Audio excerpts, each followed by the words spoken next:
This week, we're on a mission to save the planet, both in the book and in the gear. I read The Three-Body Problem by Liu Cixin at the beginning of 2020, actually. Very interesting that this is the first book I read in 2020. I gave it 3 out of 5 stars on Goodreads. I've written reviews before that spoke to how difficult it is for me to get into series books. And with this one, I went back and forth over whether I would continue with the sequels or not. There are mind-bending spurts of brilliance for me in this, but ultimately, the deep theoretical physics explanations took me to a skimming type place that I don't enjoy when reading. People shouldn't take that as a negative regarding the book, however, because it's more about fit than anything else, really. This brand of science fiction will very much appeal to the Star Trek faction of the genre, deeply diving into the potential realism of science, yet unexplored. When the frame of reference bounced between virtual reality, flashback, and fantastic civilizations unknown is when the book touched upon the mythological side of sci-fi that I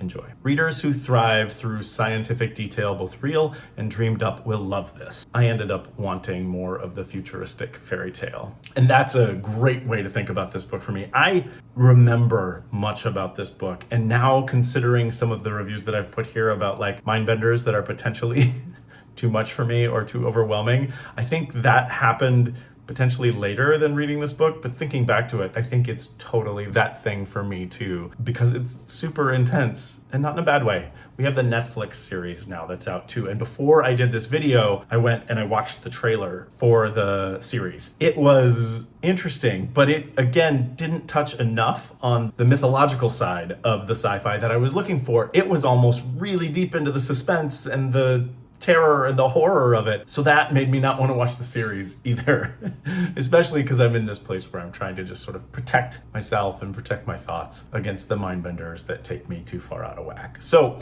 I haven't watched the series. The cast looks amazing. The cinematography looks amazing. I would encourage you to read the book for sure. And some of the people that have read it since I read it here that are in my network loved it, and it was the perfect fit for them. It was a little bit too much on the sciencey side of fiction for my love, but I understand why the series is popular, and it's done by the guys from Game of Thrones too. So it's good TV, and it's a good series, and it's a good book. Reflecting on the fact that it's the first book that I read in 2020 is wild, because I wrote the review that I just read in February.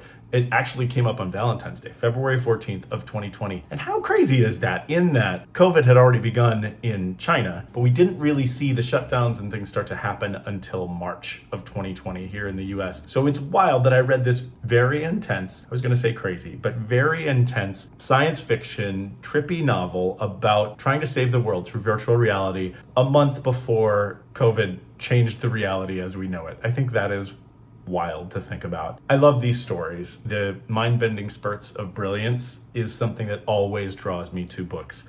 But for me, it became too much work and potentially too intense when I think about the Netflix series as well, for it to be the adventure that I wanted to dive into about saving the world. And I mentioned this gear. It's a Smokey Bear shirt. I got it at a Outdoor Industry Association event in Nashville, Tennessee called Switchback. It's from a company called the Landmark Project, and I will put the link to the Landmark Project here in the notes of the channel. They have all kinds of screen printed and other cool things that are related to the national parks. You can check out that. That's kind of the idea about the Landmark. And they are the official intellectual property holder for Smokey Bear. So you can find lots of official screen printings of Smokey Bear in fun representations. They have deco for the wall. They have lots of t-shirts, lots of cool t-shirts. They have bag tags. They have a bunch of really cool things. It's thelandmarkproject.com. I'll put it down here in the notes as well. Check them out. There's lots of cool things. And the big thing on the website says right now, new graphics for summer. So